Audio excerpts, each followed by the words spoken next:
Hello everyone, Ash here, and today's video is going to be about my experience from climbing out of ELO hell.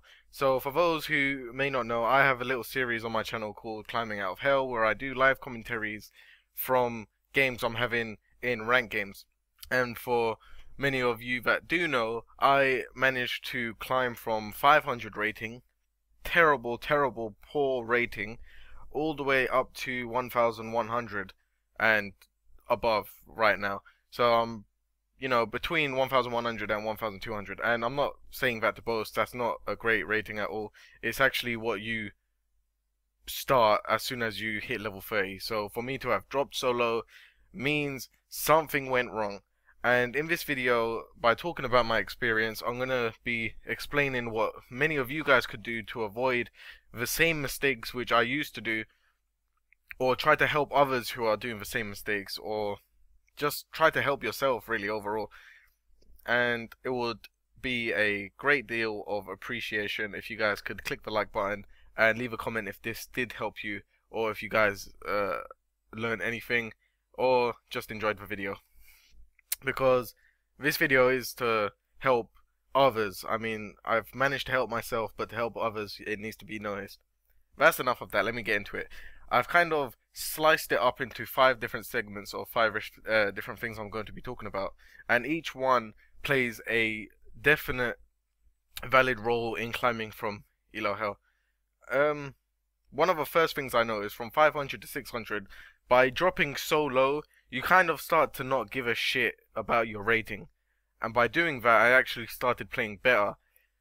A funny fact is, when I first started doing ranked games, it wasn't, of course you play it to have fun, but I also felt a bit stressed and pressured, like I need to play my A game, or the team's gonna diss me, or if my team does bad, the first thing I was doing was pointing fingers and, dissing everyone. So one thing you should always do is always focus on what you want and not what you think they need. And that is key rule number 1, and this is probably my most #1 golden rule, especially for the rating which you're in.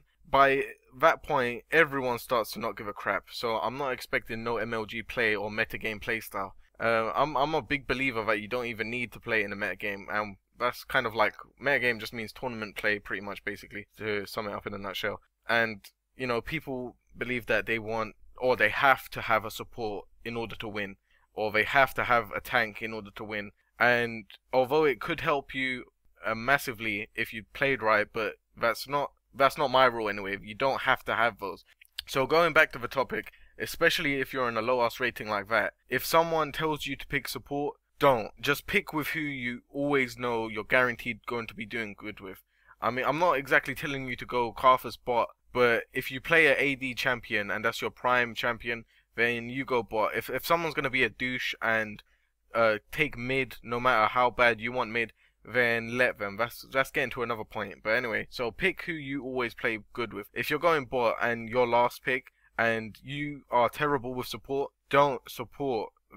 That's a mistake I see so many people do. It's a mistake I did. I couldn't support to save anyone's life, literally, and it just ended up being a waste of a slot. Like, it was pretty much 4v5 if you don't have a good support, if they're not doing anything. So definitely take what you want and not what you think your teammates need. The second key point is, if someone is last pick, don't be so quick to diss them. And this is another iron rule. I mean, I always stick to these certain rules, that's why I'm kind of sharing them with everyone. But the second rule, if someone is last pick, don't, and they want top, I'm not telling you to freely let them take top. I mean, if you know that you're guaranteed going to win top, and you're that confident in yourself that you can CS great and you can be sure to carry late game, or you know what you're doing, then by any means, take top. But if someone wants top, don't be so quick to call him a noob and be like, oh my god, this guy's the most crappest rating out of us and he wants top. The fact of the matter is, that person that's bottom rating could possibly be climbing so much. I'm not mean, by that I don't mean he's just non-stop owning, but if you are climbing rating, then sooner or later you're going to be bottom of the table. So don't be so quick to force them to go support. I mean, that guy could be the next Hotshot GG or whoever the hell the big shot name is. So don't be so quick to diss them. they could probably be one of the best mids you've ever seen and just happen to have an unlucky streak like anyone else could have. And the only reason he's at the bottom of the team is because he's climbing so much. He could have been top the game before then, and then he won, so his rating got up, but your rating happened to be higher, so he was lower than you, if that makes sense. If you guys are following me, then I hope you understand that. So the third golden rule is stop pointing fingers and help them. If they give first blood, don't cry about it. Don't make a retarded quote saying, "Oh, ELO hell." People that say that really piss me off because most of the time they're the retards who let the team down. "Oh my god, ELO hell, I'm stuck with noobs." It was just the first blood. It's not great that he gave first blood, but don't go quick to just give this negative vibe that he doesn't want to play with you after that. You're going on calling him a noob after the first kill. You think he's going to want to give all he's got or want to play? So this kind of chains up to my fourth iron rule. Keep a positive attitude and stop acting like an arrogant dick. By this I mean exactly what I mentioned. Don't be quick to point fingers. So you can see how it kind of chains in. But by talking more into keeping a positive attitude, if someone does a good gank but you don't get the kill, write something down, right? Unlucky, we can get him next time. As cheesy as it sounds, always try to keep their spirit up so they can know that they can do better next time. If someone does get a kill, a little good job didn't hurt anyone. If someone manages to, if someone dies but the enemy team is low health, then be like, you know, don't worry about it. Because you know that person could have possibly taken the enemy out. But most cases, no one looks at the minimap and no one sees how your teammates have died. All they see is that, oh, someone died. And of course he didn't get the kill, he didn't get an assist, he didn't get anything for dying. But you can't just assume he died like the enemy had 80% of his health still. The enemy probably still took a beating. So you just gotta keep a positive environment, keep your head in check, and know what you're doing.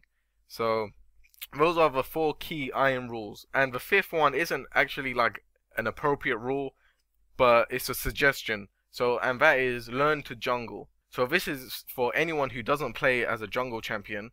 Learn to jungle.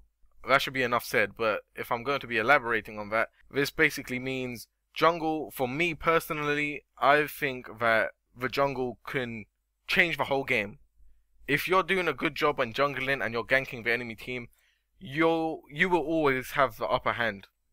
Because the jungler is supposed to be checking the minimap and checking what everyone's doing. As long as no one's pushing too far ahead.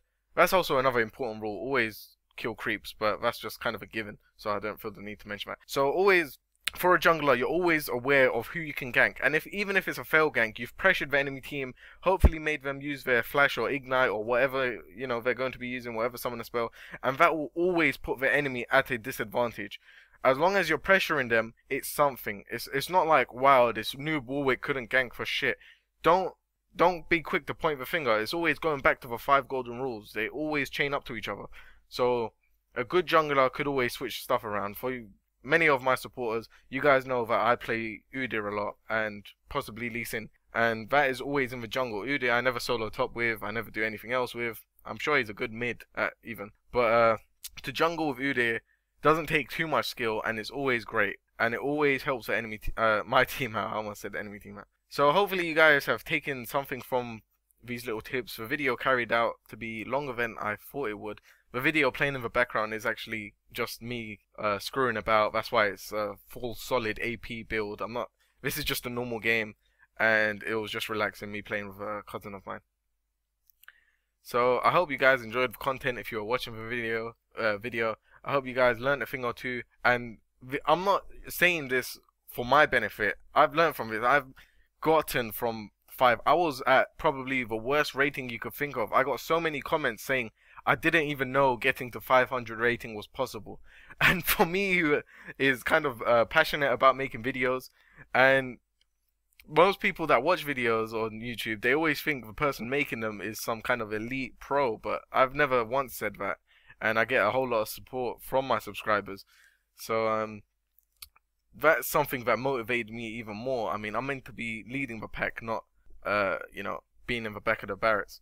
So if you guys did learn a thing or two, I hope you guys do click that like, because it will be a whole lot of help to me. And write down what you think about the 5 golden rules I gave, because I know everyone has a different opinion. Maybe you guys don't agree with them. I can't see why not, because I'm living proof that it's possible. Just follow what I said and you could get from 500 to 1000. If you have the skills, I mean, you won't just blink of an eye become 1000 rating. You need to be somewhat good at the game and also follow these guidelines. These guidelines aren't related to your personal skill. It's related to things you can possibly do to help the team and the whole team situation, and the early game picks. That's something a lot of people have trouble with. They don't know which champion to pick, or they think they have to pick whatever their team needs. Oh my god, I need to play Soraka again. I did so bad. You don't have to. But now this has turned into a rant, so I'm kind of going to stop the video here. If you guys think I missed out anything and you want, I mean, not anything obvious like, oh, be sure to kill creeps. That is obvious. Creeps give gold. How else are you gonna get gold besides from killing enemies? So anyway, if you guys think you guys can leave down anything that will help the team, who knows? I might feature it in a upcoming video, or you can be helping other people, because a lot of people read the comments, and I know I totally do, because they're my videos, and I'm very active in the comments. So hit me up down there, and I'll see you guys again real soon. Oh my god, Jenna is off!